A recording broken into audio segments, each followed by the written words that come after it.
So I heard about the fact that there was a ham radio field day happening behind Troy Howard School today, this being June 24th, and it's a 24-hour event, and I wasn't sure what the event was about. So I drove down here, and lo and behold, there's people grilling hot dogs and all sorts of antenna going up, and I'm with Mike Ferris, right? Yes. So Mike, tell me a little bit about what this event is.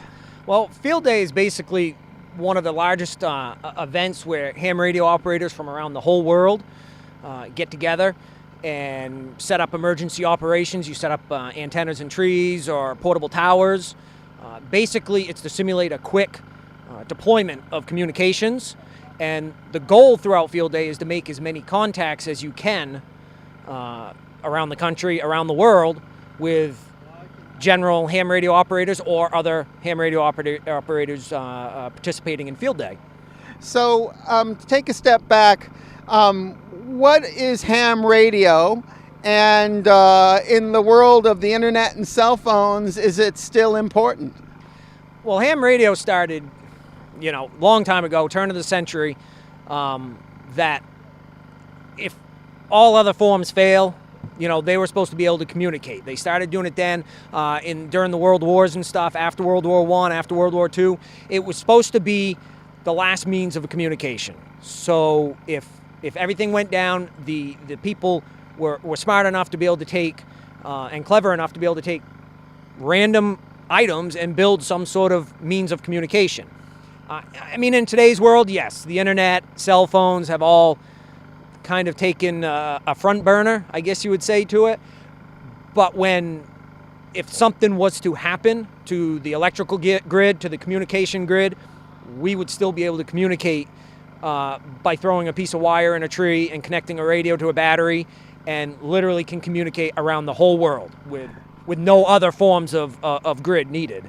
Well, I have heard various doomsday scenarios, like some sunspots knocking out all the communication satellites, and of course I experienced firsthand back in 1998 the ice storm where there was like one radio station that was on the air. Mm-hmm. So I think having this emergency communication thing working is a good idea.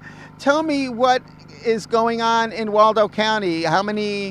What do you guys have for equipment? I noticed there's this cool modified ambulance behind me, and it says something along the lines like emergency communications vehicle. What is in ham radio here in Waldo County? Well, basically what you see in there is part of the EMA, the Emergency Management Association, and that's their communication van. So if they needed to deploy quickly in the case of an event, they could literally deploy it, be set up on the air in a matter of minutes, making communications to other emergency agencies. It's also used for public service events like the Trek Across Maine, say, or Islesboro Swim, and it might not just be Waldo County, that could be the other clubs having some sort of van like that. I remember when I was at the canoe races out in Searsmont, there were people communicating as part of a ham radio club. So you'd go to events to, like if somebody were to be in trouble on certain parts of the race, they would use ham radio to communicate rather than cell phones or something, right? Exactly. As a person who uses a marine radio, one of the advantages I find of having, this a radio system is that with a cell phone, you basically talk from one person to another person. But with a radio, a lot of people can listen in, so they can all be helpful. Is that one of the main benefits of like ham radio? Well, yeah, if you were looking at it in an emergency area, yes, because a person on one end could be communicating while the person in the middle is hearing what's going on, and the person at the end is receiving the information. So if somebody needs to interject with some sort of information, it's possible. Whereas you're exactly right. Cell phones one-on-one, nobody else is hearing it but who you're talking with. So what got you interested in this particular form of communication? I've always liked electronics when I was a kid, teenager, always messed around with shortwave radios.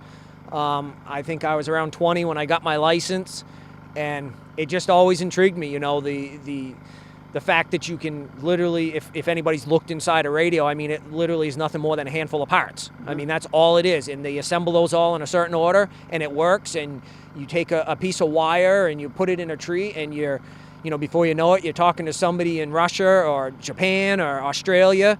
And it's just amazing how simple of a system it is, and it works so efficiently. So I know one of the purposes of this event is to get people who might be interested to come and check it out, but by the time people are watching this on TV, it's already happened. If people are interested in learning more about what you guys do, and possibly, is it like a club, and do you meet regularly? What's the deal? Well, as far as ham radio in general, of course you've got, it's all governed by the ARRL. What's that? The ARRL, so the ARRL, Amateur Radio Relay League. Okay. And they can, more information can be found at their website about what is ham radio and more of it. On a local aspect, yeah, we have a club. We meet the first Monday of every month. We have on-air meetings on the repeater, which is the frequency of 147.27, and we do that every Monday except for the first Monday of the month at 7:30. And, so the public is, obviously you can't transmit on the repeaters without a license, but the public is welcome to the meetings, to inquire about it and learn more about it. Well, it wasn't obvious to me that, you needed a license because, I can use my marine radio without a license. I can use my cell phone. But if you're using ham radio, you actually need a license, huh? Yes, you actually have to have an FCC license. They've narrowed it down to basically three licenses now. You have your technician, your general, and your extra. They did away with the Morse code, which was a common complaint people had. It was a hindrance, I guess you would say. People didn't want to learn Morse code. So they've done away with that as a requirement to get your license. So getting a technician license is fairly easy, and it gets you on the air. And then, of course, as you earn the general and the extra, it's harder and harder, but you'll get more privileges as you go. Well, that's great.